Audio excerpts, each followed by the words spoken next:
na halata na ni Senator Marcoleta.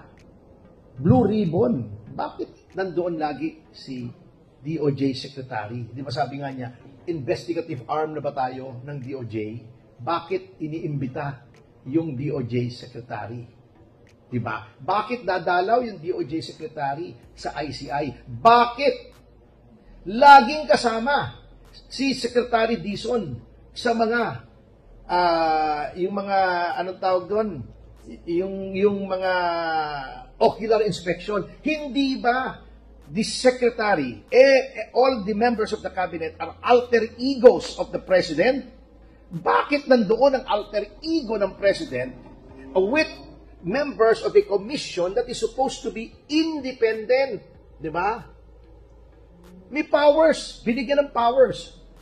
Far-reaching powers. Kailangan pa ba may DOJ? Kailangan pa ba may Secretary ng Public Works na alter ego ng President? Extensions of the personality of the President. Yan ang mga inconsistency.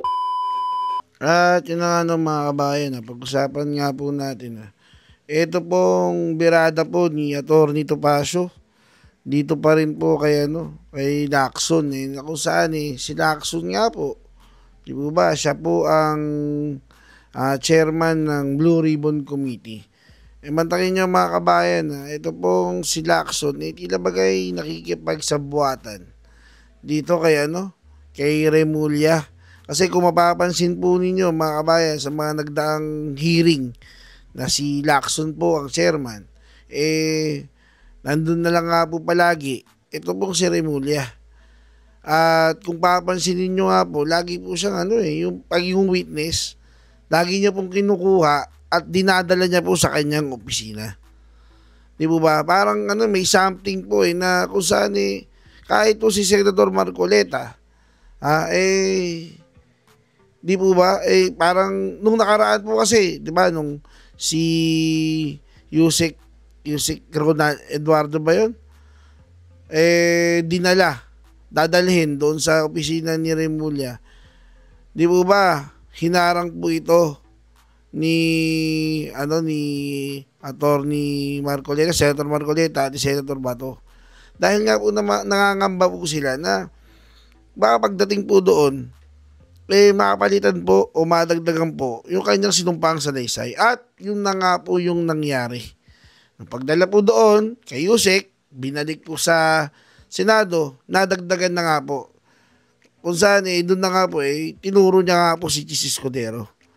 Yun po yun nga po yung ayaw mangyari ni Senator Marcoleta, kaya nga talagang obvious na parang may sabuatan. Kaya nga po ito pong si Atty. Topacio kinakalampag po yung Senate Blue Ribbon Committee na kung saan pinangungunahan nga po ni Senator Ping Lacson.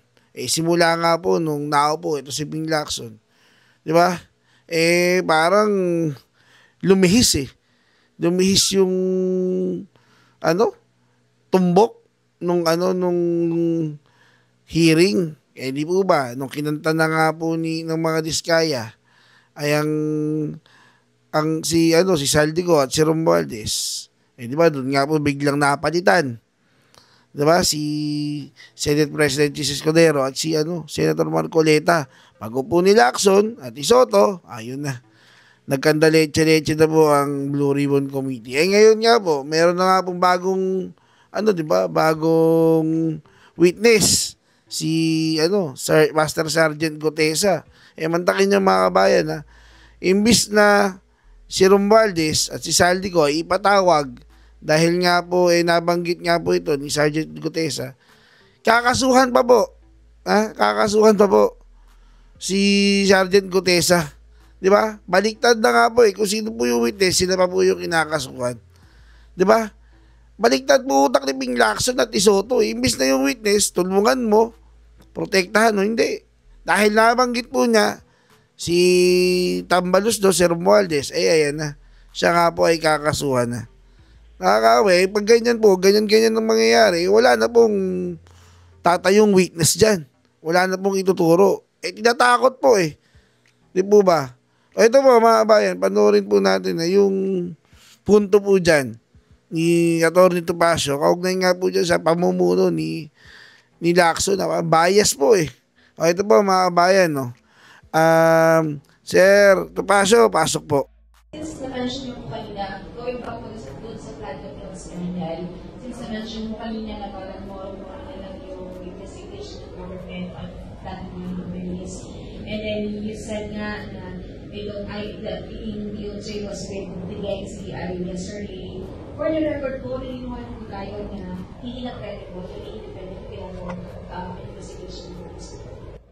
I regret to say na it is my firm belief na compromise na ang independence ng ICI with the government's undue and inordinate reliance on the DOJ to do everything. Kita nyo, nahalata na ni Senator Marcoleta. Blue ribbon. Bakit nandoon lagi si DOJ Secretary? Di ba sabi nga niya, investigative arm na ba tayo ng DOJ? Bakit iniimbita yung DOJ Secretary? Di ba? Bakit dadalaw yung DOJ Secretary sa ICI? Bakit laging kasama si Secretary Dizon sa mga yung mga anong tawag doon? Yung mga ocular inspection? Hindi ba the Secretary, all the members of the Cabinet are alter egos of the President? Bakit nandoon ang alter ego ng President with members of a commission that is supposed to be independent? Di ba?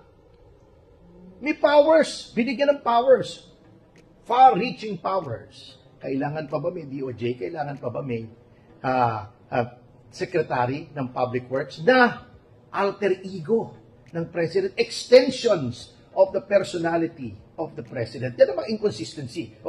SMNI, di ba sinasabi nila, yung mga pumunta daw doon sa compound ng Kingdom, walang barel.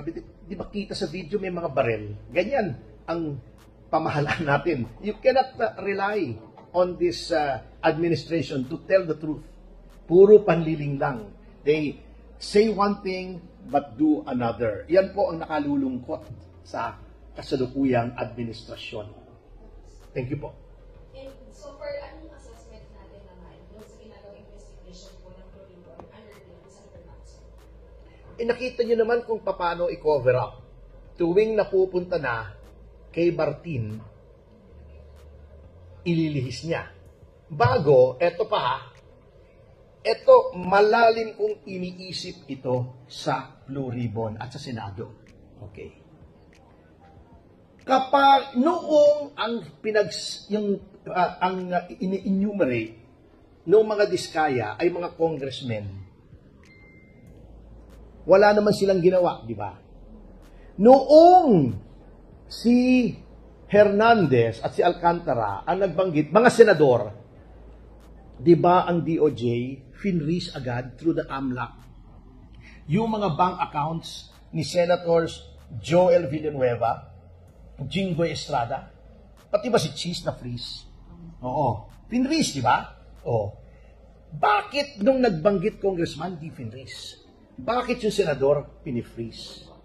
Bakit yung NBI, although hindi na Blue Ribbon ito, which is under the DOJ, ang nirekomendang filean, 3 senador, pero sa dami ng congressmen, 2 lang ang pinapafailan.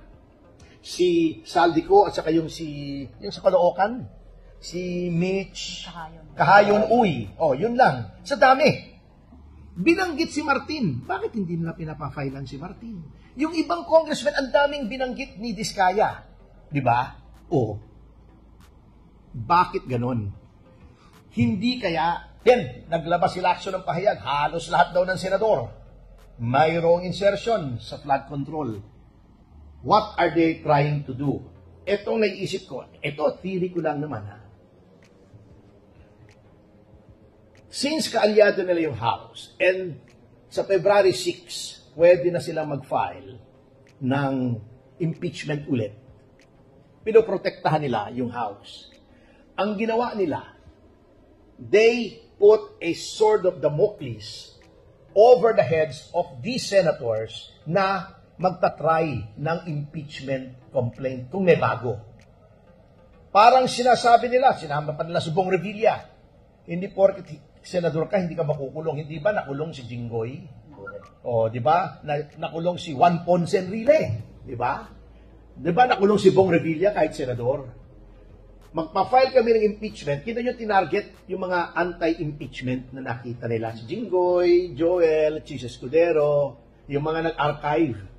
Pag hindi kayo umayos, pakukulong namin kayo. Amin ang DOJ at baka maging ombudsman si Boying Remulla, wala kayong pagtutunguhan. Kulong kayo pag hindi kayo bumoto in favor of impeachment. Tinakot na nila. Ito mo, ang pronouncement, halos lahat ng senador. Sino lang daw wala? Soto ba? Si Ping mismo, saka si Rizzo Ontiveros, yung mga kampi nila. Maaring totoo, pero why bring this up now? Di ba? Ang hinahanap natin, congressman at senador na aktual, na tumanggap, hindi yung may insertion. Kung hindi tinanggap sino ba nag-insert? Hindi ba yung small committee, sinasabi ni Toby Chanco sa GAA?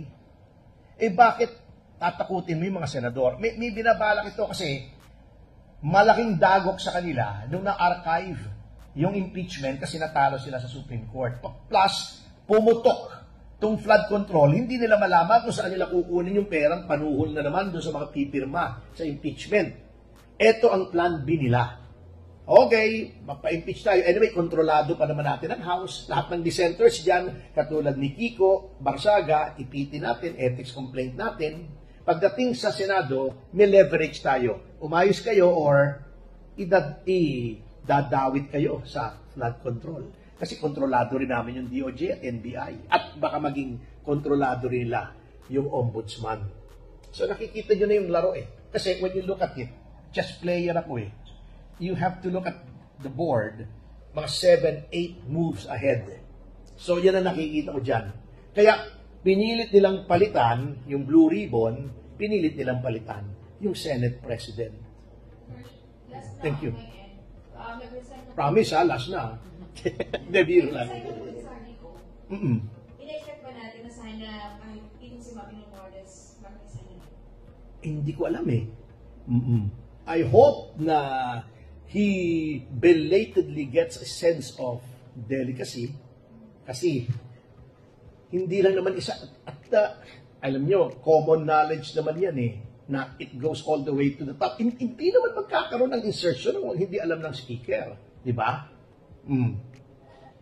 Yung si Saldico, wala namang saysay yung kanyang pag-resign kasi papalit lang doon yung second nominee ng Bicol Saro. Di ba? Ako Bicol ba? Sorry. Ako Bicol. Bicol Saro pa nga. Pala si Boy Bambolias. Si Terry Didon. Anyway, papalit lang naman so walang epekto sa party list niya. In the meantime, magiging moot and academic yung ethics complaint laban sa kanya. Kasi, ang ethics complaint naman, ang sanction lang noon, either suspension or expulsion. How do you suspend or expel someone who has already resigned? Hindi pa makakalkal yung mga dapat makalkal laban sa kanya. So, I think that was a good move on his part. Hindi pa siya subject sa orders ng leadership ng House na, uy, bumalik ka na. Yun ang purpose ng pag-resign niya. Obvious naman. Thank you. Daghang salamat.